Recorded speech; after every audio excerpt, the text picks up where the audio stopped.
كشفت تقارير إعلامية أن المغاربة يستعملون السيارات الدبلوماسية في عمليات تهريب الأموال المشبوهة حيث لا يتم تفتيشها وتتمتع بالحصانة، وأن الملابس والمقتنيات الفاخرة تشترى بهذه الأموال وتذهب إلى المغرب لبيعها، وذلك وفق تحقيق السلطات الفرنسية. وأوضحت جريدة مغربية أن الشرطة الفرنسية اكتشفت الأمر بالصدفة بعد أن أوقفت عصابة كانت ترغب في مهاجمة سائق يعمل لدى المنظمة الدولية للفرنكوفونية، قبل أن تكتشف أن الرجل أكثر من سائق بسيط، وأنه القوة الدافعة وراء شبكة واسعة من جامعي وغاسلي الأموال المرتبطين بالاتجار بالمخدرات.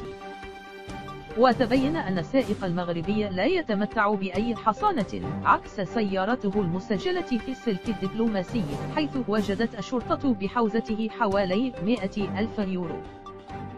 وأيضا ذكرت صحيفة لوباريزيان الفرنسية أن مغاربة من الناشطين في هذه العصابات توصلوا إلى طريقة ذكية لتهريب الأموال في سيارات دبلوماسية تتمتع بالحصانة، مما يجعل من الصعب تفتيشها من قبل قوات الأمن.